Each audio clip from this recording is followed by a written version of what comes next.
सकळा ठाई भगवत भाव हाची अनुभव जयाचा त्यांच्या चरणी लीन व्हावे उद्धरावे कृपेने मावळले काम क्रोध वृत्ती सन्निध हरीच्या त्यांच्या चरणी लीन व्हावे उद्धरावे कृपेने निळामणी त्यांच्या नामी निळामणी त्यांच्या नामी पापे अधर्म नासती त्यांच्या चरणी लीन व्हावे उद्धरावे कृपेने नमो ज्ञानेश्वरा नमो ज्ञानेश्वरा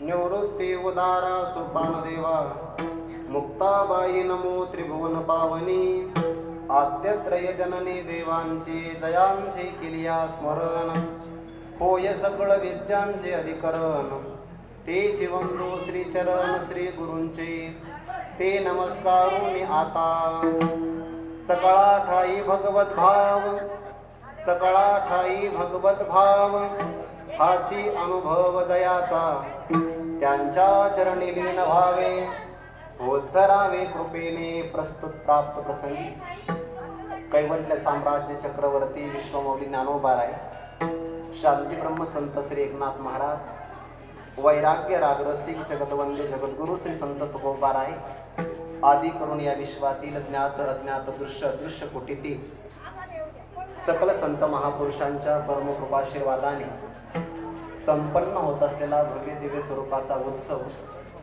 या उत्सवातील आज सप्तम दिवसाची कीर्तन सेवा पारमार्थिक सुकृताचा संचार संचय संभार संचय माझ्या पाठीमागे असल्यामुळे महद भाग्याने मला ही सेवा करण्याचा योग प्राप्त झाला। या धर्म मंडपामध्ये उपस्थित आपणा सर्वांच्या अंतकरणामध्ये विराजमान सर्व व्यापक परमात्म्याच्या सेवेकरिता म्हणून घेतलेला हा अभंग वारकरी संप्रदायामध्ये ज्यांचं प्रमाण अंतिम प्रामाण्य म्हणून ग्रहण केलं जातं ज्यांच्या करता सदैव वैकुंठ गमन करणारे जगद्गुरु तुकोबाराय पुन्हा अवनी तलावर माघारी येतात हा ज्यांचा अधिकार आहे किंवा वैकुंठातून आलेला परमात्मा त्याला पुन्हा जे माघारी पाठवतात हा ज्यांचा स्वाभिमान आहे असे संत श्री निळोबाराय यांच्या गाथीतील संत महिमा नावाचा चार चरणाचा अभंग आपल्या समोर उद्धृत केला असून प्रस्तुत अभंगातून संत श्री निळोबाराय कोणाच्या कृपेने आपण उद्धार करून घ्यावा तो कसा करावा ज्यांची कृपा झाला असता आपला उद्धार होतो त्यांची लक्षणं काय त्याचा गोड विचार या अभंगातून निळोबाराय सांगतात।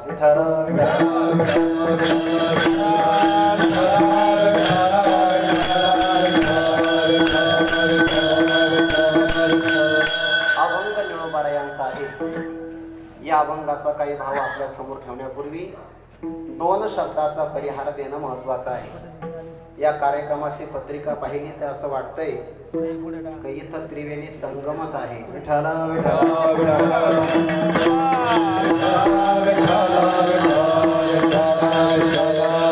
ज्ञानोबाराय 11व्या अध्यायामध्ये त्रिवेणी संगम सांगतात। मिनले गंगे यमुनेचे ओघ रसा झाले प्रयाग मनोनी सुष्णात होत जग आघवेत किंवा या लागे त्रिवेणी हे उचित भावनी बापा। 11व्या अध्यायामध्ये ज्ञानोबाराय त्रिवेणी संगमाचा उल्लेख करतात पण 11व्या अध्यायामध्ये केलेला त्रिवेणी संगम आणि त्या संगमामध्ये प्रवेश करायचा असेल एत श्रवणाचे नेद्वारे तीर्थी रिगता सोपारे। काही तीर्थामध्ये चालत जायचं असतं आणि काही तीर्थामध्ये कानाने जायचं असतं. विठ्ठल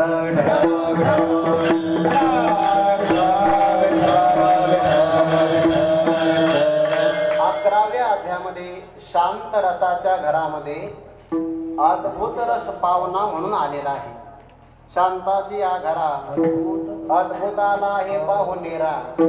काय 11व्या अध्यायामध्ये शांत रस आला असं नाहीये. बहुतेक आजही कीर्तनात शांत रसच आहे.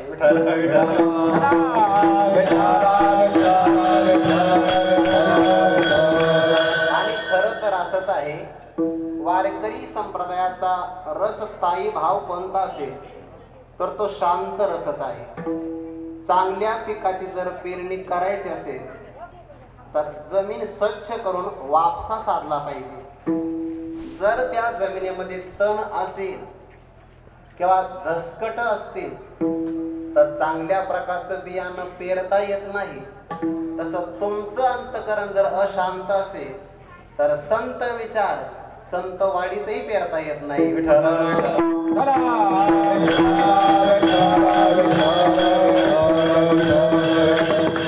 अंतकरणाची भूमिका शांत रसाने संपन्न असावी लागते. नुसतीची शांती कथा आणि जी लकीरवाक पथा जे शृंगाराच्या माता पाय ठेवी. शांताची या घरा अद्भुत आला हे पाहुणेरा आणि राही रसा पांती करा झाला मान. शांत रस हा गीतेतला मुख्य रस आहे. 11व्या अध्यायामध्ये पाहुणा म्हणून अद्भुत रस आला. 2 रसांचा उल्लेख झाला. साहित्यामध्ये एकूण 9 रस आहे. बाकीच्या रसाला सुद्धा मान मिळाला की नाही? मिळाला. बघा ज्ञानोबाला त्याकरिता उदाहरण देतात. लग्न कोणाचं होतं?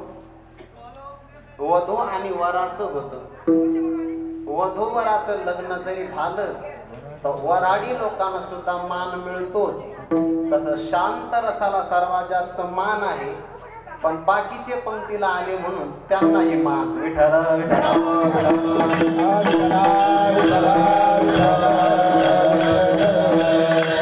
11व्या अध्यायामध्ये त्रिवेणी संगम आला.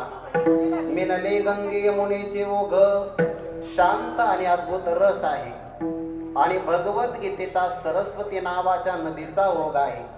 माझी गीता सरस्वती गुप्त या लागी त्रिवेणी हे उचित फावली बापा.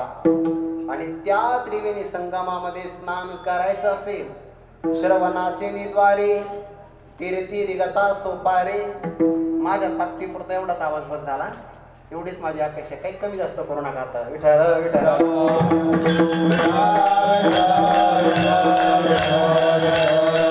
श्रवण केल्यानंतर ज्ञान नावाच्या त्रिवेणी संगमामध्ये स्नान करता येतं. आणि प्रस्तुत स्थळी आपण जे काही चिंतन करत आहात इथे सुद्धा त्रिवेणी संगमच आहे. कोणता त्रिवेणी संगम आहे? पर्व विशेष भागवत धर्मी, नृसिंह जयंती राम नवमी, वामन जयंती जन्माष्टमी, उत्तमोत्तमी शिवरात्र. हा शिवरात्रीचा या ठिकाणचा पहिला संगम आहे. ज्ञानोबा यांच्या मूर्तीचा 70व्या क्रमांकाचा वर्धापन दिन हा दुसरा संगम आहे. आणि ज्ञानोबा यांची जीवनातली पहिली वर्त कृपा ज्यांना प्राप्त झाली असे श्री संत रेडेश्वर भगवान यांचा 732वा संजीवन समाधी सोहळा हाही त्रिवेणी संगमच आहे. प्रयागामध्ये डुबकी मारल्यानंतर जेवढं पुण्य मिळतं दादा तेवढंच पुण्य किंवा त्यापेक्षा काकणभर अधिक इथं तुम्हाला दररोज मिळत आहे. फक्त स्नान हे स्नान 2 मिनिटाचं आहे आणि हे 2 तासाचं. विठ्ठल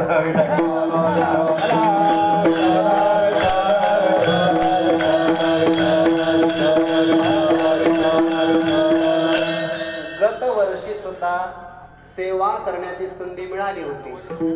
प्राकृतिक अस्वास्थ्यामुळे मला सेवा करता आली नाही. पण या मंडळीचं एवढं प्रेम आहे.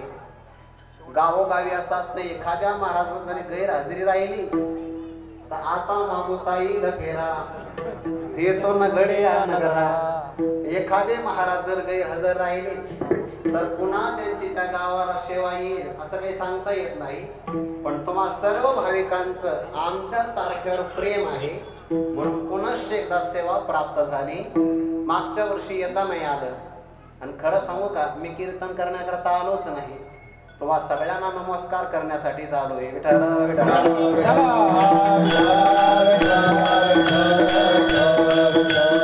त्या काळात ज्ञानोबाराय आळंदीला येत असताना पैठण क्षेत्रातून याच मार्गे आले. भाव सांगून जातो माझ्या मनातला. ज्ञानोबारायांचं साक्षात दर्शन त्यांनी ज्या ज्या भाविकांनी घेतलं असेल त्या सगळ्या भाविकांचं रक्त आपल्या सर्वांच्या अंगात आहे. म्हणजे आपला DNA ज्याला म्हणतात ना, तो DNA माऊलींच्या दर्शनाचा आहे. विठ्ठल विठ्ठल.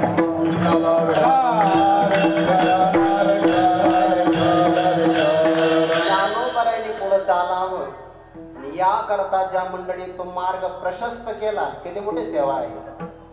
एरवी लोक संतांच्या रस्त्यात काटे टाकतात, पण हे भाविक असे आहेत, यांनी ज्ञानोबारायांचा चालण्याचा मार्ग प्रशस्त केला आणि त्या सगळ्या भाविकांचे आशीर्वाद मिळावे म्हणूनच ही कीर्तन सेवा या ठिकाणी आहे. इथल्या भूमीतल्या रजकणात ज्ञानोबारायांचा चरणस्पर्श आहे. या भूमीमध्ये असणाऱ्या वायुमंडलात ज्ञानोबारायांचा श्वास आहे. इथल्या सगळ्या वायुमंडलामध्ये आपण श्वास घेतो, तो श्वास ज्ञानोबारायांचा आपल्याला मिळतो आहे. आणि या जमिनीवरून जर आपण अनवाणी पायाने चाललो तर ज्ञानोबारायांचा स्पर्श झालेली रजकण आपल्याला लागतात. या भूमीला शतशः अभिवादन करावं, एवढी ही भूमी श्रेष्ठ आहे. आजान वृक्ष सुद्धा इथं आहे. इथे साधक जन ही शिक्षण घेतात, हे प्रति आळंदी म्हणायला हरकत नाही. उपस्थित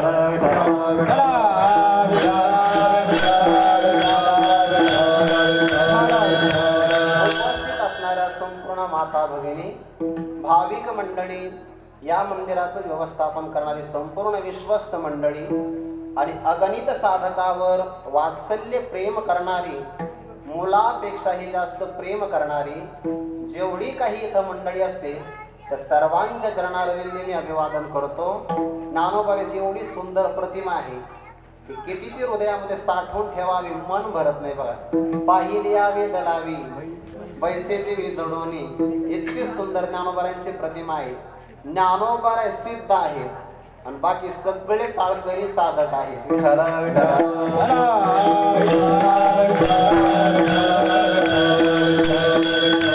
या सिद्ध साधकांच्या चरणारविंदी अभिवादन करून अभंगाचा भाव आपल्या समोर ठेवण्याचा अल्पसा प्रयत्न करतो. मस्तक माझा पायावरी,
संतांच्या सर्वांच्या चरणारविंदी मनोभावे अभिवादन करून संत श्री ज्ञानोबारायांच्या अभंगाचा भाव आपल्या समोर ठेवायचा आहे.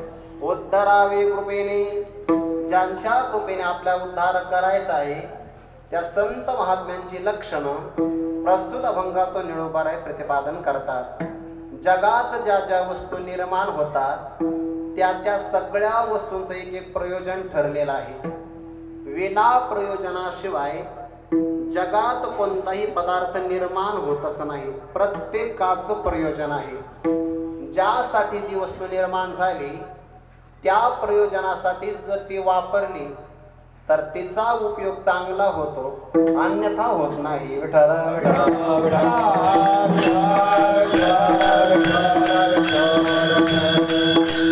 कीर्तनासाठी साथ असावी, मृदंगाची योजना आहे. आपण प्रमाण म्हणावं, काळाची योजना आहे. आवाज शेवटच्या व्यक्तीपर्यंत पोचवावा, ध्वनिक्षेपकाचा उपयोग आहे. आणि श्रुती घोष करावा याकरता विण्याचा उपयोग आहे. विना वाजवला तरच उपयोग, नाहीतर मग भांडणं झाले, गदा नाही सापडली, घेतला विना. विठ्ठल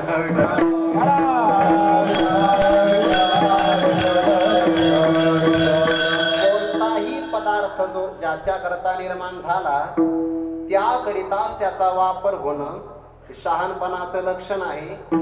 मनुष्य देहाचं प्रयोजन वेगळं आहे आणि इतर देहाचं प्रयोजन वेगळं आहे. इतर देहामध्ये जे करता येतं तेच जर आपण मनुष्य देहामध्ये केलं, यामध्ये कोणत्याही प्रकारची अपूर्वता राहत नाही. बघा, इतर देहामध्ये जे करता येत नाही ते या देहात जर आपण कर्म करत असाल तर ही अपूर्व संधी आहे. आहार निद्रा हे सगळ्या देहात समान आहे. याही देहातून तेच घडत असेल, या देहाचा वापर तसा करता येणार नाही. या देहात काय करता येतं? नारायण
नारायण नामे हो जीवन मुक्त, कीर्तने अनंत गावो गीते.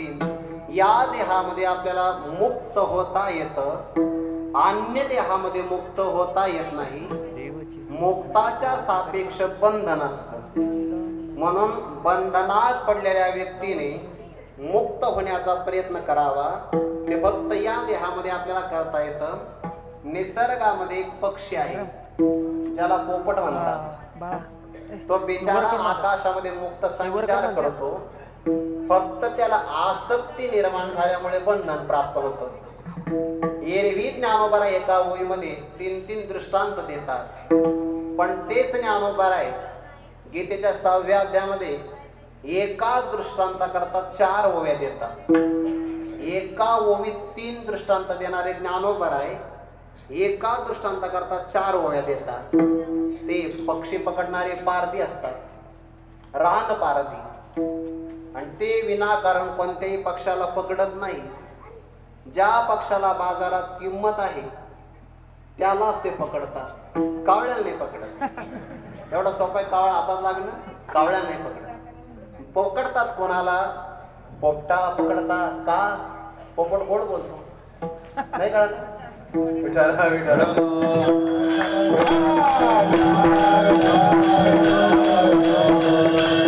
गोड बोलणाऱ्याला बाजारात किंमत आहे, सगळ्याच बाजारात, कुठेही असू द्या, फक्त त्याने गोड बोललं पाहिजे. कसं पकडायचं? 2 झाडाला दोरी बांधतात, दोरीच्या वरती पोकळ नळी गोवतात आणि त्या नळीवर पोपटाला जे आवडतं फळ त्या पेरूची एक फोड ठेवतात. आकाशामध्ये मुक्त संचार करणारा पोपट त्या पेरूला पाहता पाहता जवळ येतो. आडवी नळी बांधलेली असते, आडवी अक्षय महाराज. जसे तुम्ही दोघं किशोर महाराज तुम्ही उभा आहे, मध्यभागी दोरी बांधली आणि त्याच्यावर पोकळ नळी, पेरूची फोड ठेवली की त्याच्या वजनाने नळी फिरते. कोरड्या विहिरीमध्ये डोकवल्यानंतर आपल्याला जशी भीती वाटते की नाही, तसं नळी फिरल्यामुळे, ही आडवी नळी धरून चला अशी, आता मी माईकही आडवा केला असतं पण नको करून दाखवायला प्रात्यक्षिक. ते आडवी अशी नळी फिरल्यामुळे तो आकाशामध्ये वरती पाहतो आणि त्याला अथांग खोल भाग दिसल्यामुळे असं वाटतंय जर या नळीला मी सोडावं तर या खोल भागामध्ये मला पडावं लागेल. मग तो पारधी येतो त्याला सोडण्याचा प्रयत्न करतो. मुक्त होता परी बळे झाला बद्ध, घेऊन या छंद माझे माझे. ज्ञानोबा म्हणतात ऐसा का जेविना तुडला, तो सांगपा का यानिके बांधला. मग न सोडीच जरी नेला तोडून अर्धा, अर्ध जरी त्याला कापलं तरी सुद्धा तो पोपट त्या नळीला सोडत नाही. मग नळीला सोडणं म्हणजे मुक्त होणं आणि नळीला धरून राहणं म्हणजे बद्ध होणं. नळीला धरणं म्हणजे बुडणं आणि त्या नळीला सोडणं म्हणजे तरुण जाणं. विठाला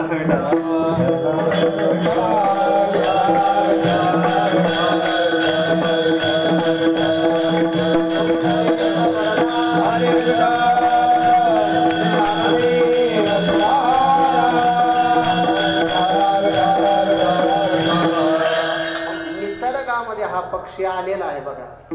वैकुंठवासी गुरुवारी विठ्ठल महाराज भोले बाबा सांगायचे, बुवा 6व्या अध्यायातला पोपट बद्ध आहे, 14व्या अध्यायातला पोपट मुक्त पोपट आहे. नळिकेवरून उठेला जैसा शुकशाके बैसला, तो नळीचा परित्याग करतो आणि झाडाच्या फांदीवर जाऊन बसतो. हे शहाण्या पोपटाचं लक्षण आहे. तसं या देहात आल्यानंतर स्वतःचा आपण उद्धार करून घेणं हे शहाण्या जीवाचं लक्षण आहे. शहाण्या जीवाचं लक्षण. विठाला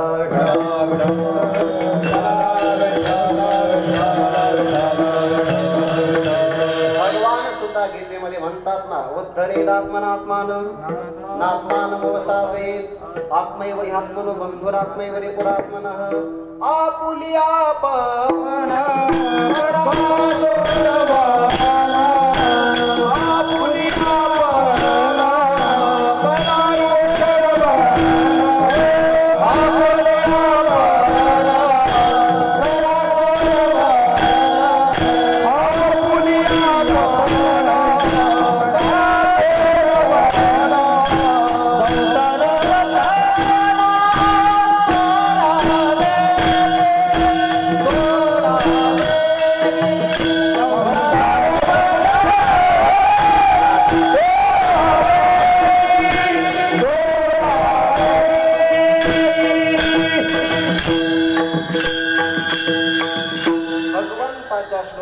अनुवाद ज्ञानोबा करतात. उद्धरीत आत्मानात्मानं आपुले आपण करा सोडवण, संसार बंधन सोडावे गे.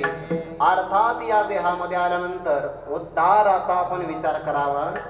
पण उद्धार करण्याकरता 4 गोष्टी आवश्यक आहे. 1, आपला उद्धार व्हावा असं पहिल्यांदा आपल्यालाच वाटलं पाहिजे. हे आपल्याला वाटलं पाहिजे. दुसऱ्यांनी आग्रह करून काहीच फायदा नाही.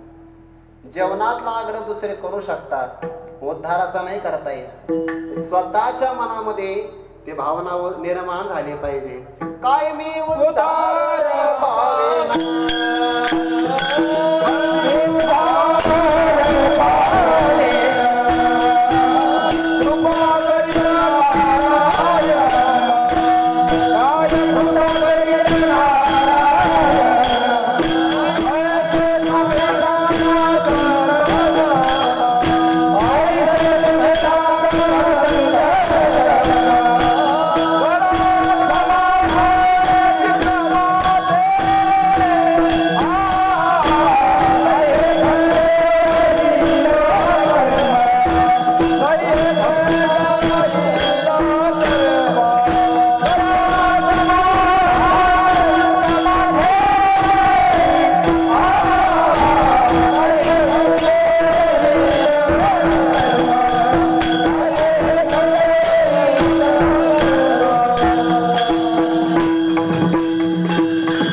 काय मी उद्धार पावेन, काय कृपा करील नारायण, ऐसे तुम्ही सांगा संत जन, करा समाधान चित्त माझे. आवाज स्थिर ठेवा, इथं कोणाचं तरी कान उडून जाईल. विठाला विठाला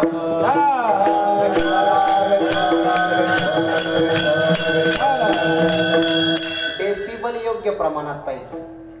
आपल्या परमार्थाचा कोणाला त्रास होऊ नये, हे खरं पारमार्थिकाचं लक्षण आहे. विठाला विठाला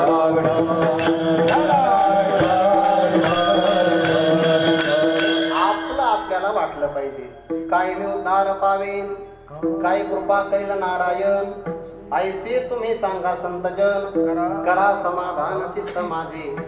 स्वतःचा उद्धार करायचा असेल तर 4 गोष्टी आवश्यक आहे. पहिल्यांदा आपल्या अंतकरणाला वाटलं पाहिजे अंतकरणाची कृपा आहे. उद्धारा करता मनुष्य देह मिळावा, मनात वैराग्य निर्माण व्हावं, हे ईश्वराची कृपा आहे. त्यानंतर आपल्याला शास्त्र कळावं, शास्त्राची कृपा आहे. आणि सगळ्यात महत्वाची कृपा आहे सद्गुरु कृपा किंवा संत कृपा. एखाद्याकडे 3 कृपा आहे, फक्त एकच कृपा नाही, तर एक कृपा नसल्यामुळे बाकीच्या 3ही वजा आहेत.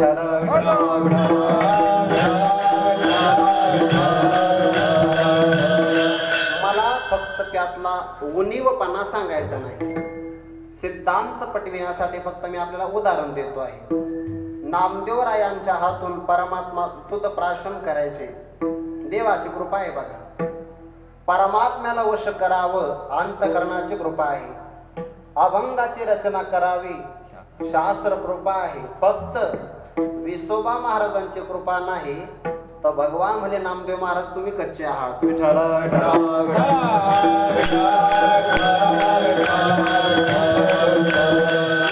कृपा जर नसेल तर बाकीच्या कृपेचा तेवढा उपयोग होत नाही. दुसरं उदाहरण देऊ का ज्ञानेश्वरीतलं. ज्ञानोबराय म्हणतात एखाद्या व्यक्तीचा अंग गोर आहे, दिसायला तरुण आहे आणि सगळ्या अवयवावर सुचारू स्वरूपाने जिथं जो पाहिजे तो अलंकार परिधान केलेला आहे. काय काय आहे? अंग गोर, तारुण्याने संपन्न आणि अलंकाराने सुशोभित आहे. आणि मग 4 माणसं त्याला उचलतात, म्हणजे काय? फक्त प्राण नाही. जसं एका प्राणा वाचून ते बाकी शून्य आहे, तसं संत कृपे वाचून बाकीच्या कृपा शून्य आहे. अंग गोऱ्याने तरुणे वरी लेले आहे लेणे, परी एक लेणे प्राणे सांडिले जेवी. इतका प्राण महत्वाचा आहे, तशी संत कृपा सुद्धा महत्वाची आहे. संत कृपा झाली तरच उद्धार, नाहीतर उधार. विठ्ठल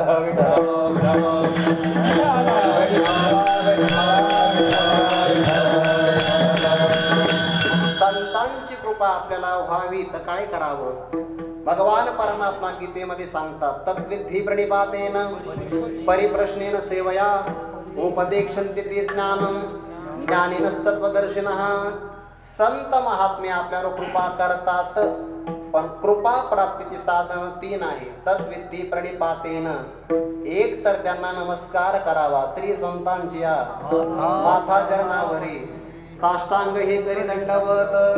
तिकडं मराठवाड्यामध्ये जर आपण गेलो आणि असं नमस्काराचं एखादं प्रमाण म्हटलं की माता भगिनी हात जोडतात.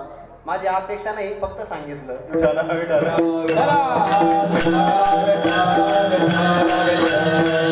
श्री संतांची माथा चरणावरी साष्टांग हे करी दंडवत प्रणिपात आहे. परिप्रश्नेन, त्यांना आपण प्रश्न विचारावा, पण त्याच्याही अगोदर आपण त्यांची सेवा करावी. जर 3 मार्गाने आपण त्यांची साधना केली तर संत आपल्याला ज्ञान देऊन उपदेश देऊन उद्धार करतात. पण त्या संतांचं काय लक्षण आहे? भगवंताने त्या श्लोकात सांगितलं, ज्ञानिनस्तत्वदर्शिनः, जे ज्ञानी आहे आणि ज्यांना तत्वाचं दर्शन झालेलं आहे. दर्शन झालं की त्यालाच खऱ्या अर्थाने ज्ञान म्हणतात. बरं, तत्व दर्शन सगळ्यांना होत नाही. दर्शनाकरता दृष्टी चांगली असावी लागते. आणि मग दृष्टीचे प्रकार 2 आहेत. एकाची दृष्टी व्यावहारिक आहे, एकाची दृष्टी पारमार्थिक आहे. विठ्ठल विठ्ठल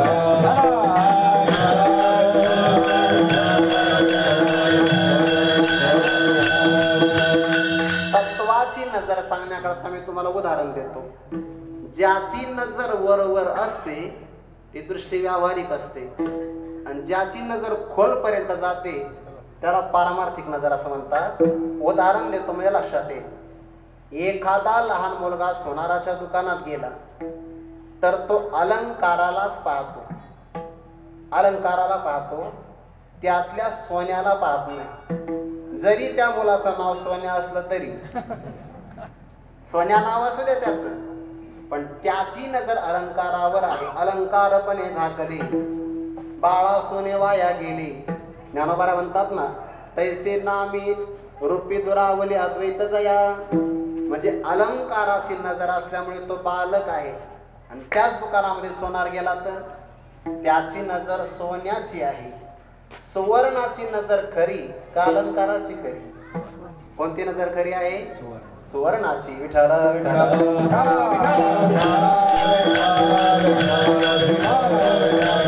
दुसरं उदाहरण देतो, लक्षात येईल. कुंभाराच्या वाड्यात आपण गेलो तर आपली नजर मडक्यावर जाते आणि कुंभाराची नजर मातीवर, त्याची नजर मातीवर जाते. मातीवर नजर जाते ती खरी आहे आणि मडक्यावर गेलेली नजर ती खोटी आहे. तसं आपली नजर जगावर जाते आणि संतांची नजर जगदीशावर जाते. विठ्ठल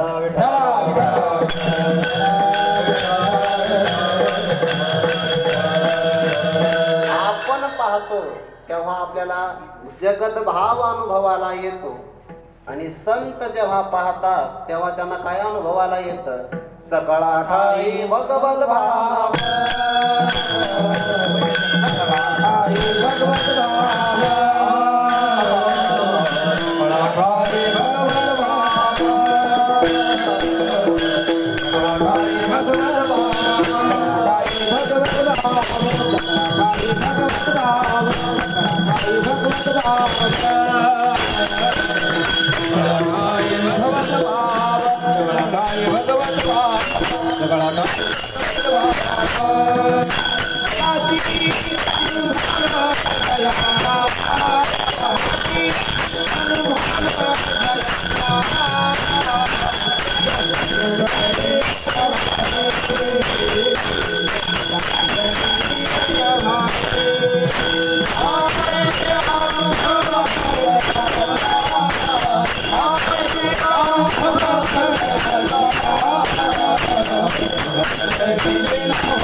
तेव्हा जगत भाव अनुभवाला येतो आणि संत जगाकडे पाहतात तेव्हा सकळा ठाई भगवत भाव. हाची अनुभव जयाचा. अनुभव शब्दाचा अर्थ होतो ज्ञान. ज्ञान कुणाला नाही, जगात सगळ्याला ज्ञान आहे, फक्त एवढंच आहे की जगाला ब्रह्मज्ञान नाही. विठ्ठल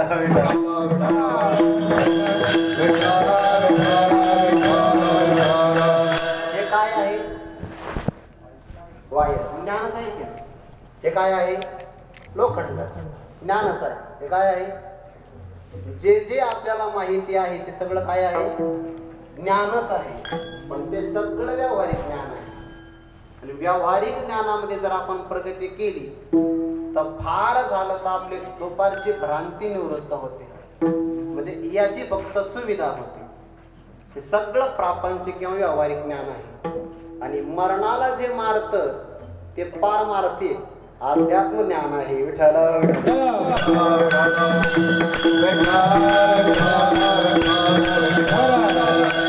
परमार्थामध्ये जेव्हा ज्ञान शब्द वापरला जातो तेव्हा त्या ज्ञानाचा अर्थ आत्मज्ञान किंवा ब्रह्मज्ञान असाच अर्थ घ्यायचा आहे. त्या ज्ञानाचे पुन्हा दोन प्रकार, एक आतलं खरं ज्ञान आणि बाहेरचं खरं ज्ञान.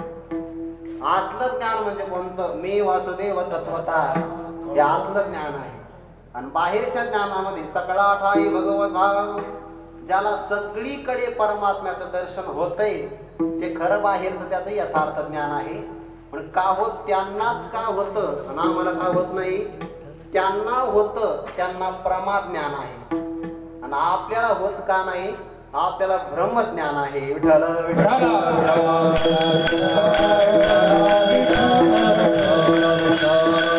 उदाहरण देतो म्हणजे लक्षात येईल. एक शेतकरी शेतामध्ये गेला. शेतकऱ्याचे बिचाऱ्याचे आजही हालच आहे. आजही आहे बरं. ज्यांना आयत बसून काम करायचं त्यांना दिवसा वीज आहे, आणि जो सगळ्या जगाचं पोट भरतो त्याला रात्री वीज आहे. आम्ही त्र्यंबकेश्वरला कीर्तनाला गेलो तर काही भाविक कीर्तनाला आले सोबत 7 ते 9. 10 वाजले. त्यांना मी म्हटलं मग आता विश्रांती. म्हणे विश्रांती नाही महाराज, 10 वाजल्यापासून सकाळच्या 4 वाजेपर्यंत गव्हाला पाणी द्यायचं. म्हणलं का? दिवसा लाईट नसते. जगाचा पोशिंदा त्याला रात्री लाईट, आणि ज्याला मोबाईलचं फक्त नेट संपवायचंय त्याला दिवसा. बिचाराला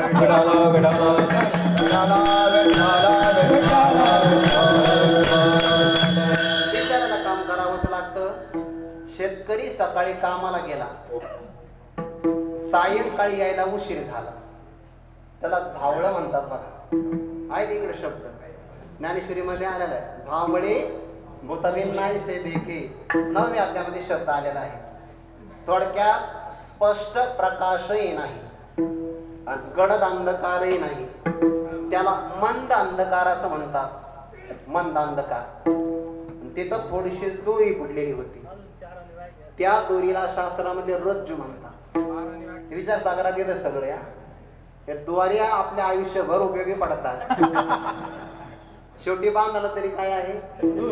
हा दोरीच आहे ना. विठ्ठल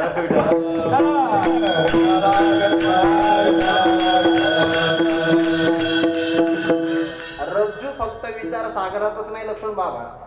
रज्जू म्हणजे दोरी फक्त विचार सागरात नाही, आपला सागर पलीकडे गेला तरी तोच विचार आहे. रज्जू पडलेली होती रस्त्यावर. स्पष्ट प्रकाश जर असता तर दोरी दोरीच्या रूपाने कळाली असते.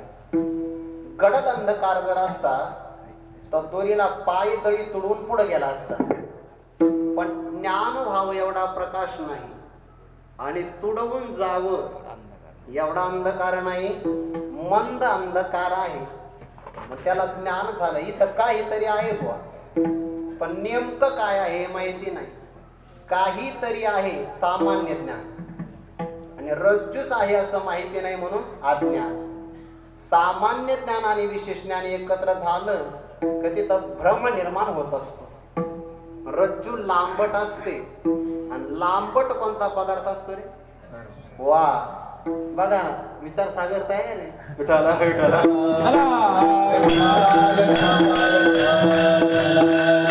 लांबट असणाऱ्या आकाराचा त्याला काय झाला? तिथं सर्पाचा भ्रम झाला. भ्रम. मग आता मला सांगा, त्याला रज्जूवर सर्प दिसला, खरा का खोटा? खोटा.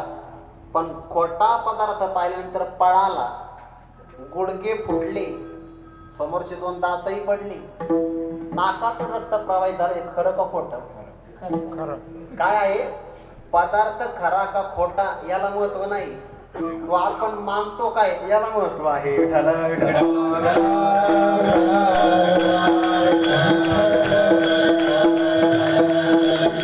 दुसऱ्या एका मनुष्याने त्याला विचारलं, का पळतो रे? पण तुम्ही जाऊ नका, भला मोठा भुजंग बसलेला आहे तिथं, जाऊ नका म्हणे. का सर्प आहे? अरे नाही रे, दोरी पडलेली आहे. त्याच्या हातात कंदील होता, तो कंदील घेऊन गेला. जो पळून गुडघे फुटला तो असा मागच थांबला, नको साहेब आपल्याला आक्रमण करायला. मग त्याला पुढं घेऊन त्याने कंदिलाच्या प्रकाशामध्ये दाखवलं. त्याला काय दिसलं? पहिल्यांदा काय होती? दोरीच होती. प्रकाशाच्या नंतर काय उरली? मध्यंतरी काय दिसलं? मग खरं सांगा, सर्प तिथं मध्यंतरी होता का तेव्हाही नव्हताच? तेव्हाही नव्हताच. अगोदर होता का? नाही. नंतर राहिला का?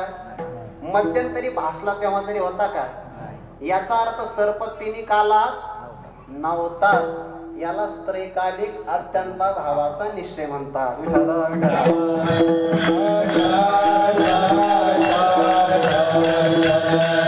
सर्प तिन्ही काळात नव्हता. मग तिन्ही काळात काय होतं?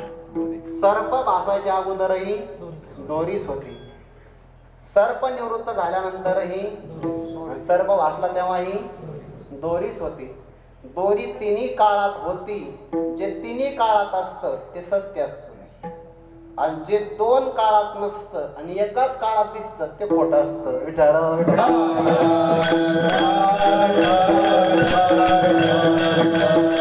आता तुमच्या अनुभवाचा विचारतो. तुमच्या अनुभवाचा सांगा बरं. तुम्ही गाढ झोपलात, लगेच झोपू नका. हे उदाहरण जागर होऊन ऐका.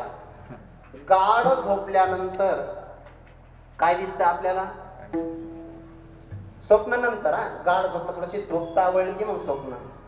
पण समजा आपण पालखी सोहळ्यात चाललो माऊलींच्या, वा, पालखी सोहळ्यासारखी झोपच लागत नाही. रावटी उचलून नेली तरी कळत नाही बघा.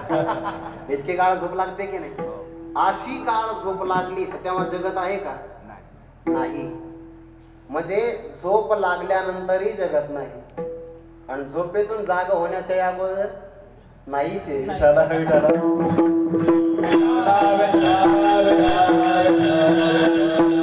नियम असा आहे, दोन काळात नसतं, एकाच काळात फक्त दिसतं ते खोटं असतं, आणि जे तिन्ही काळात एक रूपाने असतं त्याला सत्य असं म्हणतात.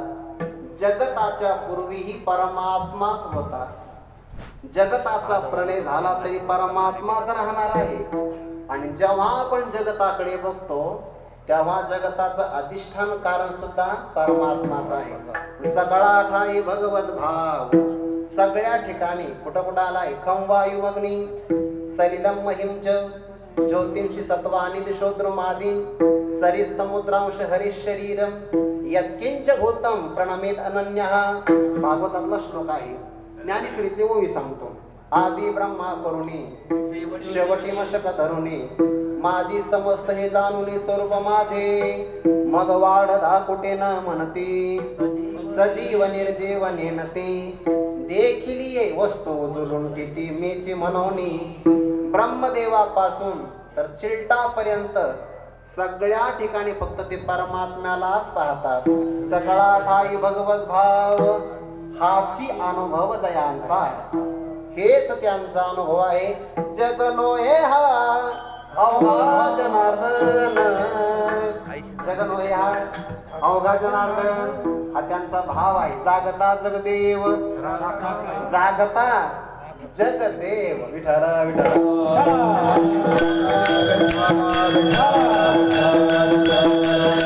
भरला घन दाट हरी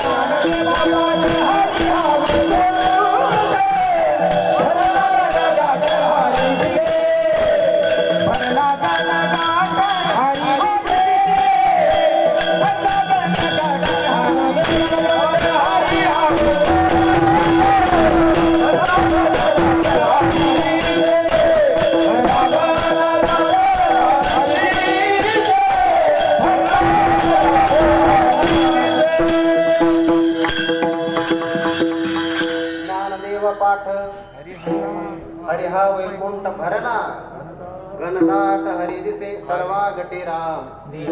देहादे सूर्यप्रकाशक सहस्ररश्मी. ज्ञानोबर हरिपाठामध्ये उदाहरण देतात. प्रकाशक असणारा आकाशातला सूर्य एक आहे, पण त्याचे किरण हजार आहे. हजार. जमिनीवर आपण 1000 मडके ठेवले, प्रत्येक मडक्यात पाणी ओतलं, प्रत्येक मडक्यात बरं पाण्यात काय दिसतं? सूर्य दिसतो का सूर्याचं प्रतिबिंब दिसतं? प्रतिबिंब दिसतं. मग आता प्रतिबिंब अनेक आहे. उत्तर जागरून द्या बरं. प्रतिबिंब अनेक आहे का बिंब एक आहे? दोन्ही बरोबर आहे, म्हणून मला जागरण आहे का? प्रतिबिंब अनेक आहे का बिंब एक आहे? खरं तर असं आहे, बिंबच एक आहे. प्रतिबिंब पाण्यामुळे आले.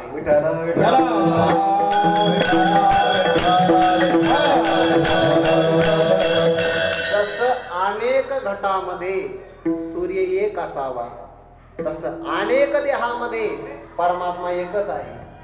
सगळा ठाई भगवत भाव. आणि म्हणून तो कोबरा सांगतात, कोणाही जीवाचा न घडावा मत्सर का वर्म सर्वेश्वर पूजनाचे. असा ज्यांचा अनुभव आहे, ऐसा ज्याचा अनुभव विश्वदेव सत्यत्वे हरीची आदासा हरिदाई दिशा भावी जैसा कैसा हरी.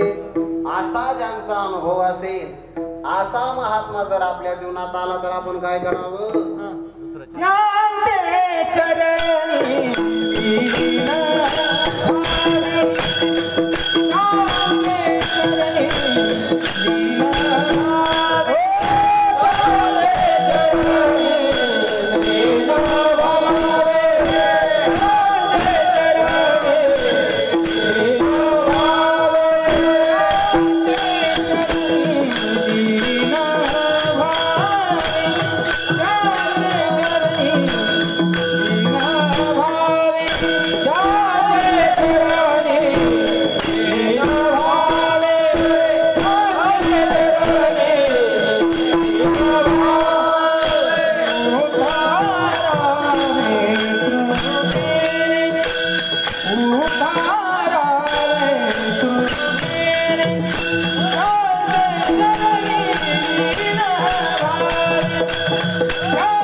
सकळा ठाई भगवत भाव हाची अनुभव जयाचा. असे महात्मे भेटणं एवढं सोपं नाही बघा. चंद्रामृत सुखे सेववे हस्ता जाता विधरवे बाह्या हेळा सागर तरवे. परी त्या साधूची भेटी न होईल का बहु अवघड भेटी परी जगजेची करुणा केली. सगळे माणसं भेटतील, साधू नाही भेटणार. शास्त्रकारांचं म्हणणं असं आहे, प्रत्येक पर्वतावर माणिक सापडत नाही, प्रत्येक जंगलात चंदन सापडत नाही. साधू सगळीकडे नसतात, सगळीकडे आहे. शैली शैलीन माणिक्यम मौक्तिकम न गजे गजे साधवो नाही सर्वत्र चंदनम न वने वने. साधू सगळीकडे मिळत नाही, मग सगळीकडे काय मिळतात? संधी साधू.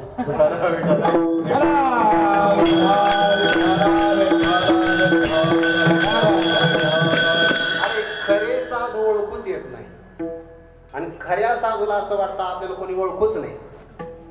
एक तर त्यांना वाटतं आपल्याला कोणी ओळखू नये, आणि सामान्य माणसाला ते ओळखू येत नाही. चातुर्य लपवी महत्व हरवी विसेपन मिरवी आवडोनी. हे महत्व आहे बरं. वाचस्पती प्रमाणे सर्वज्ञता असावी, पण तरी सुद्धा विडिवेमध्ये दडावं. म्हणजे सर्वात जास्त ज्ञान असताना सुद्धा वेड्यासारखं राहणं किती कठीण आहे. इथं माणसं वेडेच असतात, पण आपण सगळ्यात ज्ञानी आहे असं दाखवतात. विठाला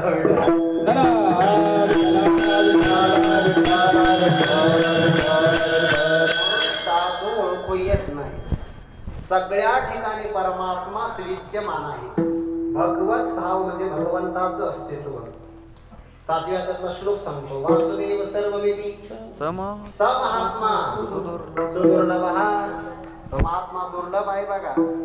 दैव योगाने असा महात्मा जर आपल्या जीवनात आला तर आपण एकच काम करावं, त्यांच्या चरणी लीन व्हावे. लीन शब्दाचा अर्थ होता नम्र होणं. लीनतेमध्ये दीनताच असते, दैन्यताचा भाव असतो. कार्पण्य दोष पहतस्व भाव लीनताचा आहे, दीनताचा आहे. पण त्यांच्या चरणी बरं हे फार महत्वाचं आहे. तनु मनो जीवे चरणांचे लागावे. आणि अगर्वता त्याला लीन म्हणतात. अगर्वता करावे. दास्य सगळी सेवा केली की ते आपल्यावर कृपा करतात. बरं संतांच्या फक्त मनात आलं पाहिजे ते कृपा करायची. मग ते कोणावर करतील हे त्यांच्या हातात आहे, ते आपल्याने आपण नाही ठरवू शकत.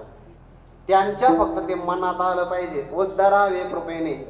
उदाहरण या चरणाकरता मी नंतर सांगतो. पहिला अभंगाचा भाव उरकून घेतो. विचारा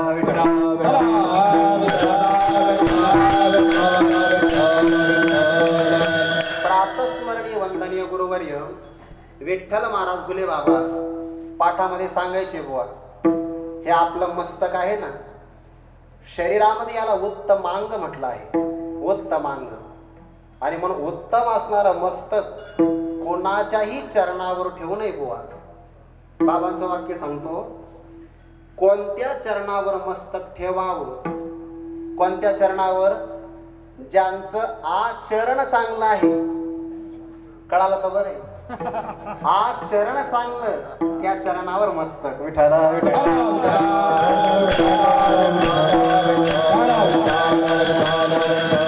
असा महात्मा जर भेटला तर त्याच्या सानिध्यात गेल्यानंतर वैर संपत. बघा गायी व्याघ्रे एके ठाई झाली, वैर भाव समूळ विसरली. योग सूत्रामध्ये असं चिंतन आहे, ज्याच्या मनामध्ये अहिंसा प्रतिष्ठित झाली की नाही त्या महात्म्याच्या आश्रमामध्ये सर्प आणि मुंगूस एकमेकांच्या मानेवर माने ठेवून झोपतात. केव्हा अहिंसा त्या महात्म्याच्या अंतकरणात उतरली तर. अहिंसा प्रतिष्ठायाम तत्सन्निधो वैर त्यागः. म्हणून तर गायी व्याघ्रे एके ठाई झाली हे तेव्हाच घडतं. असं या महात्म्याच्या जवळ गेलं तर आपल्याही मनामध्ये शांतीच मिळते. बघा असे महात्मे भेटले तर जाणवतं आपल्याला. फक्त त्यांचा असणारा प्रभाव पकडण्याकरता आपल्यालाही थोडीशी रेंज असली पाहिजे.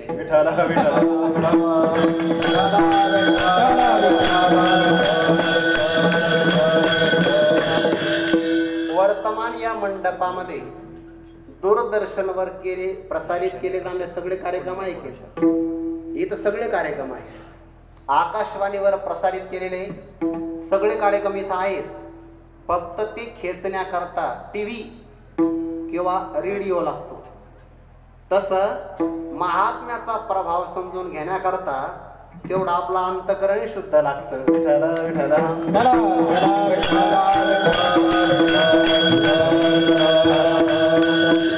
असे महात्मे आपल्या जीवनात आले तर त्यांचे चरणी लीन व्हावे. उद्धरावे कृपेने. आपण कृपेने त्यांच्या कृपेने उद्धार करून घ्यावा. तो कसा करायचा त्याचा प्रकार पुढे सांगायचा आहे. सगळीकडे भगवत भाव पाहिल्यामुळे त्यांच्या अंतकरणात काय बदल होतो? मावळ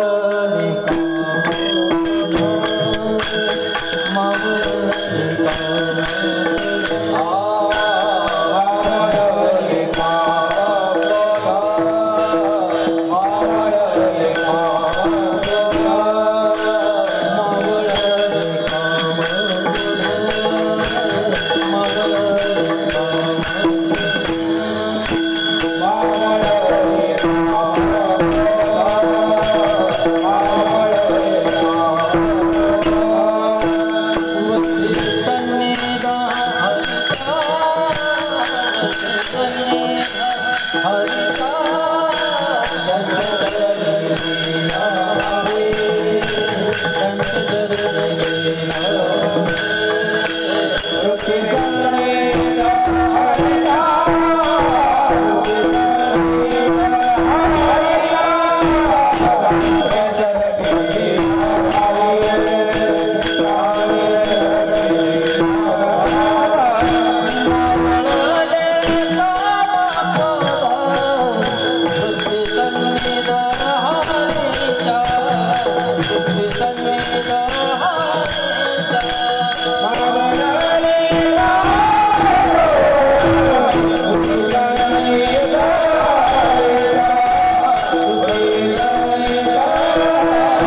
कृपेने सगळीकडे भगवत भाव अनुभवाला आल्यामुळे आता कोणी आपला वैरीच राहिला नाही, क्रोध करायचा कोणावर. आणि सगळीकडे परमात्मा असल्यामुळे कोणत्याही प्रकारचा विषयाचा काम मनामध्ये निर्माण होत नाही. मावळले काम क्रोध, भिंतीवर चेंडू मारला चांगला आहे का? भिंतीवर चेंडू मारला तर माग येऊ शकतो, पाण्यावर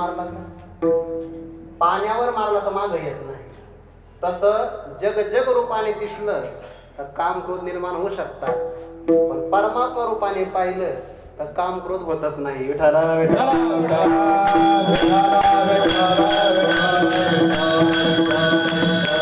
एकत्वाचा जरी अनुभव आला तरी क्रोध निर्माण होत नाही. क्रोध कशाला म्हणतात आणि काम कशाला म्हणतात? आपल्या कामाचंही चिंतन थोडं सांगतो.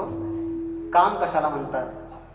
एखादा पदार्थ आपल्याला असावा, मिळावा, प्राप्त व्हावा आणि तो झाल्याशिवाय मला सुख मिळणार नाही असं जे अंतःकरणात आपल्या इच्छा निर्माण होते ना, त्याला म्हणतात काम. इदम मे स्यात् इति इच्छा काम शक्तितः. मला हे मिळावं, मला हे मिळावं, मला हे असावं असं वाटतं की नाही, त्या इच्छेलाच म्हणतात काम. मग तुम्हाला मोबाईलची पिन जरी मिळावी वाटत असेल, सिम कार्ड काढायची तरी कामच आहे.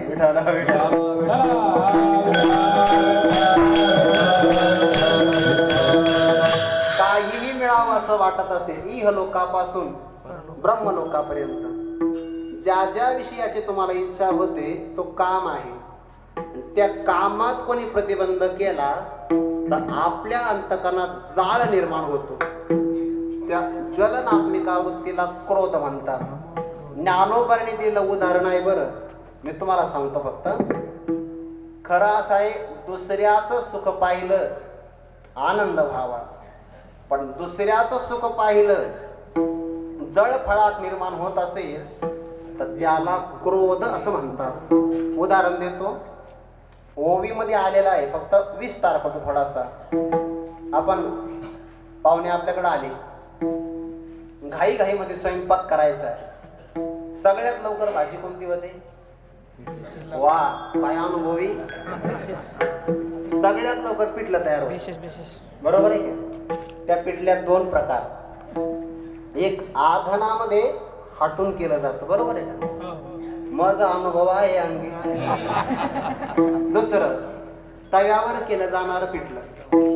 दोन्ही पण फक्त एवढं की जे हाटून केलं जातं ना त्याच्यात गाठी राहतात, फुटत नाही. बरं हात गेल्या तरी नाही फुटत, त्या नाही फुटत. पण जेव्हा आपण तव्यावर पिठलं तयार करतो, एका ताटामध्ये पाणी कालवतो, पीठही कालवतो. पाणी थंड आहे, मग आता थंड स्पर्श प्राप्त झाला की शांत व्हायला पाहिजे की नाही? तव्यावर तेल तापतंय, त्याच्यावर आपण जिऱ्याची फोडणी दिली, ते पण योग्य प्रमाणात तेल तापलं तर फोडणी बसते, नाही तर जिरे कच्चेच राहतात. म्हणून म्हटलं माझा अनुभव इतका सूक्ष्म अभ्यास कीर्तनकाराचाच असतो.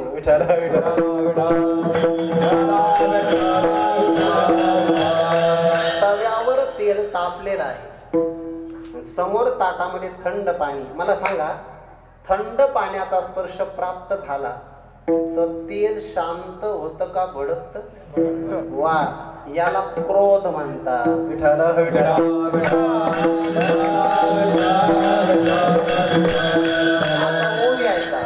शीतजळाची भेटी तातला तिली आगी उठी. सिद्धांत सांगतो, विद्या विनोद विभवे देखे पुढीलांचे दैवे. तव तव रोष धुनावे क्रोध तो जाण. आणि क्रोधासुरी संपत्ती. दुसऱ्याचं चांगलं झालेलं तुमच्या मनाला आवडत असेल तर तुम्ही संतच आहात. दुसऱ्याचं चांगलं बघायची फक्त वृत्ती ठेवा, बस तुमची प्रगतीच आहे. आणि दुसऱ्याचं चांगलं जर तुम्हाला वाईट वाटत असेल तर मग आपली वृत्ती सरपाची आहे. का? कारण त्याला दूध पाजलं की त्याचं विष होतं, आणि आपल्याला चांगलं दिसलं की वाईट वाटतं. फरक काहीच नाही, फक्त बिचारा तो बदनाम आहे. विठ्ठल विठ्ठल.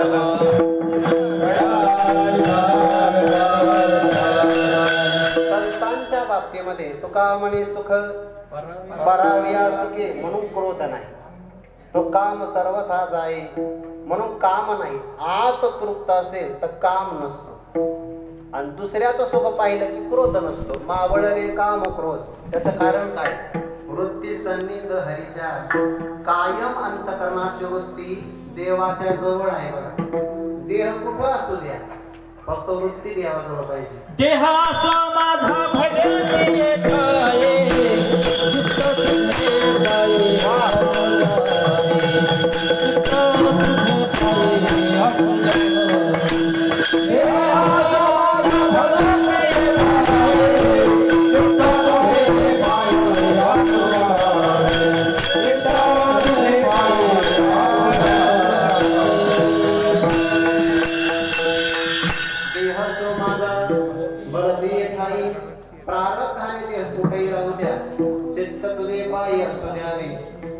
फक्त देवाच्या जवळ राहू द्यायचं. राहता येतं का? ठेवता येतं बघा. ज्ञानोबरे उदाहरण गायीचं देतात. गायीचं, गाय डोंगरावर चरायला जाते. चित्त वा गोठ्यात असतं, गोठ्यात वासरावर नाना गाय करे डोंगरी, परिचित्त बांधिले वत्से घरी, ऐसे प्रेम येतीचे करी स्थानपती. तसा देह कुठं जरी राहिला तर अंतकरणाची वृत्ती सन्निध हरीच्या. आणि अशा महात्म्यांच्या बाबतीमध्ये निळामणी त्यांच्या नामे, पापे धर्म नासती. निळामणी ज्यांच्या नामे करिता घोष, नातळ ते दोष कळी काळाचे. ते हे निवृत्तीनाथ ज्ञानेश्वर सोपा, मुक्ताबाई ज्ञानदीप्ती कळा. त्यांच्या नावाचा उल्लेख केला तर पाप नष्ट होतात. तुका म्हणे पापी जाते संतांचे आजपे. आणि पापाच्या संस्काराला अधर्म म्हणतात. ते अधर्म सुद्धा नष्ट होऊन जातात. असे महात्मे एखाद्या महापुरुषाच्या जीवनात आले का? हो, ज्यांचा आपण संजीवन समाधी सोहळा करतो आहे, असे रेडेश्वर भगवंताच्या जीवनातच हा अभंग घडला आहे. विठ्ठल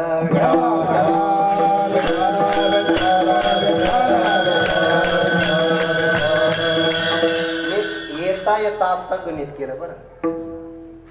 732वा संजीवन समाधी सोहळा आहे ना, शालिवान शके आता 1946 आहे. 1946 मधून 732 वजा केले तर बहुतेक 1214 शक येते. आणि 1212ला ज्ञानेश्वरीची रचना झाली. श्री शके 1272. काही मागं पुढं फरकही असू शकतो, तोही मला सांगायची गरज नाही. पण शालिवान शके 1209 बहुतेक 9. ज्ञानोबरांचं वयवर्ष 11. आणि 9व्या वर्षी सर्वजित नाम संवत्सर माघ शुद्ध वसंत पंचमी, त्या दिवशी पैठणला ज्ञानोबरांनी कृपा केली रेडेश्वर भगवंताच्या मस्तकी. तर त्या दिवशी त्यांनी ऋग्वेद बोलविला. आणि इथं येईपर्यंत वेदाचा घोष चालूच होता. 9, 10, 11, 12, 13, 14 जवळपास 5-6 वर्षाचं सानिध्य मिळालं. देह कमी प्रतीचा आपल्याला वाटतो, पण ज्ञानोबरांचं सानिध्य मिळालं. जगात एवढं भाग्य कुणाचंच नाही.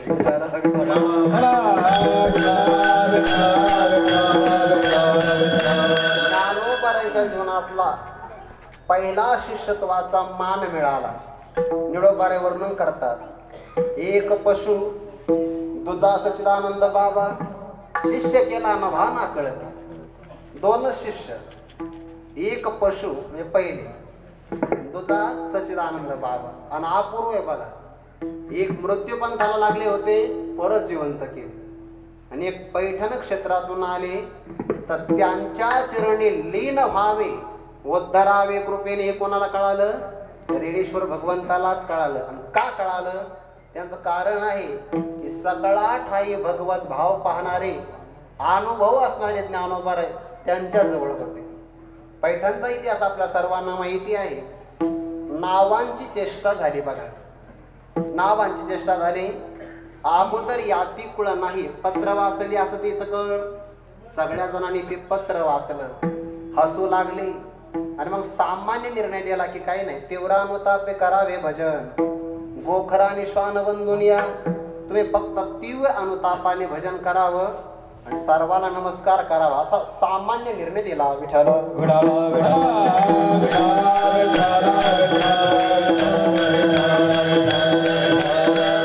वैकुंठवासी प्रातस्मरणीय गुरुवर्य श्री मामासाहेब दांडेकरांनी ज्ञानेश्वरीच्या प्रस्तावनेच्या अगोदर चरित्र दिलं आहे आणि त्या चरित्रामध्ये असा उल्लेख केला आहे, जर श्री निवृत्तीनाथांनी श्री ज्ञानोबरायांनी हा जर भक्तीचा निर्णय मान्य केला असता तर महाराष्ट्र आभागी ठरला असता. त्यांचं म्हणणं असं आहे की कधी कधी वाईटातून सुद्धा चांगलं निर्माण होत असतं. काही गोष्टी सुरुवातीला वाईट असतात पण परिणाम त्याचा चांगला होतो. थोडासा वेळ आहे. भागवतातलं उदाहरण देतो. ज्वारी पिकते की इकडं कमी प्रमाणात, पण सोलापूरमध्ये जास्त प्रमाणात ते ज्वारीचं पोठार आहे. आणि मग ज्वारी जर राखायची म्हटलं तर त्याला गोफण गुंडा चालवावा लागतो. गोफण गुंडा, गोफण असते त्यामध्ये मातीचा गोळा ठेवायचा, मळा बांधायचा आणि फिरवायचा. मग फिरवता आला पाहिजे. हा, ते काय आपलं उपरणं नाही फिरवायला. फिरवता फिरवता सटाकला तर आपल्याच पाठीत बसतो, असं त्याचा वेग असतो. ते एका मुलाने ते पाहिलं. श्रीमंताचा मुलगा होता. बाबा मला गोफण गुंडा उडवायचा. त्याने बाळा मातीचा उडवला तर आपल्या खानदानाची काही इब्रत राहणार नाही. आपण सोन्याचा गुंडा तयार करू. मग सोन्याचा गुंडा तयार केला. माळ बांधला, माचेवर चढला तो वरती मळ्यावर आणि फिरवला आणि सोडला. ज्वारी जास्त वाढलेली होती. काठी टेकत टेकत एक म्हातारा चालला होता ज्वारी. दैव योगाने तो गुंडा सटकला, त्याच्या पाठीत येऊन बसला. म्हातारा जागेवर बेशुद्ध पडला.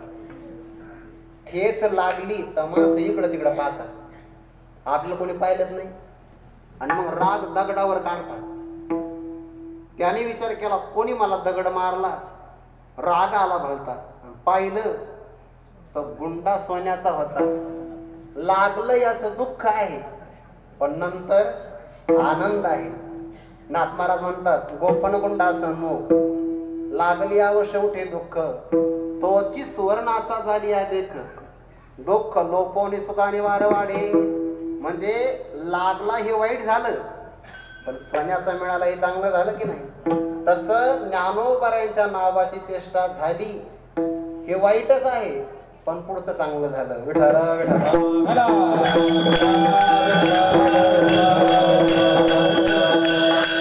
देवानी आणि दानवानी क्षीरसागराचं मंथन केलं.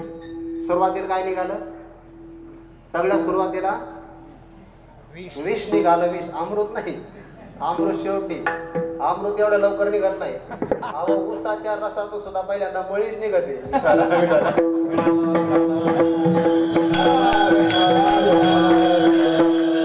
साखर नंतर. तसं मंथन केल्याबरोबर पहिल्यांदा विष निघालं. हालाहाल नावाचं विष निघालं हे वाईट झालं पण सरते शेवटी अमृताचा लाभ झाला हे चांगलं झालं की नाही.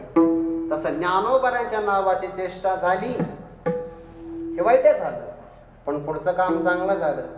काही लोक म्हणले काय तुमचं नाव? ज्ञानदेवावरती ज्ञानाचा दिवस आणि हा तो पतित वेश बाळकाचा. ज्ञानदेव नाव आहे ना, ज्ञानाचा दिवस असा अर्थ आहे. आणि तुम्ही तर संन्यासाची मुलं, असा बाळकाचा पतित वेश धारण केला. दुसरा मला नावात काय असतं? पहिलं तो गे म्हैसा पखाले वाहती ज्ञानातया म्हणते विश्वजनी. समोर पखालीच्या माध्यमातून पाणी वाहणारा महाराज. आपलं भाग्य जर उदयाला आलं ना तर काही घडू शकतं. त्या नावाचं साधर्म्य मिळालं नसतं तर आयुष्यभर पखालच व्हावी लागली असते. पण काय भाग्य आहे भाग्य, भाग्याचा उदय. देह कनिष्ठ असू द्या पण महाराज भाग्य उत्तम आहे. कधी कधी काही कीर्तनात आपल्या कुत्री येतात बघा. ज्ञानोबरांच्या मंदिरात आळंदीमध्ये शेजारतीला एक श्वान येऊन बसत शेजारतीला आणि भुंकत नाही बरं. मग आता देह कनिष्ठ आहे पण शेजारतीला थांबता भाग्य किती मोठे. तसं ज्ञानोबरांनी स्पर्श करावा, देह कनिष्ठ आहे आपल्या भूमिकेतून पण भाग्य फार मोठं आहे. नावात काय असतं म्हणे? ज्ञाना आणि यांचं नाव ज्ञानेश्वर. आता ज्ञानोबा यांचा भाव कसा आहे बघा. सगळा ठा ये भगवत भाव हाचे अनुभव जयाचा. ज्ञानोबा म्हणले अहो नावात साधर्म्य नाही. ज्ञानदेव म्हणे तोही माझा आत्मा. सगळा ठा ये भगवत भाव हा अनुभव बाकीच्यांचा नव्हता. हा फक्त अनुभव ज्ञानोबा यांचा. सर्वाभूती सुखरूप ज्ञानोबा माझा. ज्ञानदेव म्हणे तोही माझा आत्मा. आणि हे जेव्हा रेडेश्वरांनी ऐकलं त्याने वा जर यांचा हा अनुभव असेल तर आपण एक काम करावं. त्यांच्या चरणी लीन व्हावे. का त्याशिवाय आपला उद्धार होणार नाही. मग पुढची घटना आपल्याला माहिती. रेड्या मुखे वेद बोलवेला. ज्ञानदेव म्हणे बोल रे ऋग्वेद. ओंकार मूळ शब्द प्रणवाचा. होता कृपा तुमची उद्धरावे कृपेने. होता कृपा तुमची पशु बोले वेद. निर्जीव चाले भिंत महिमागाद. हे पशु देहामध्ये असणाऱ्या रेडेश्वरांना कळालं. काय कळालं? त्यांच्या चरणी लीन व्हावे उद्धरावे कृपेने. आणि मग पैठणच्या क्षेत्राचा परित्याग केला. आता जोपर्यंत ज्ञानोबारांचं आपलं सानिध्य भोगायला मिळेल तोपर्यंत आपण सानिध्य सोडायचं नाही. आणि बघा ना पैठणला ज्ञानोबा जवळपास असं म्हणतात 2.5 वर्ष राहिले. नेवाशाला ज्ञानेश्वरीची रचना झाली. पुढे नंतर अमृतानुभवाची रचना. मग आळंदीला येता येता या क्षेत्रामध्ये आली. स्वहस्ते ज्ञानोबारांनी संजीवन समाधी दिली उद्धरावे कृपेने. मग रेडेश्वर भगवंताला जे कळालं ते आपल्यालाही कळालं पाहिजे. त्यांच्या चरणी लीन व्हावे उद्धरावे कृपेने. ज्ञानेश्वर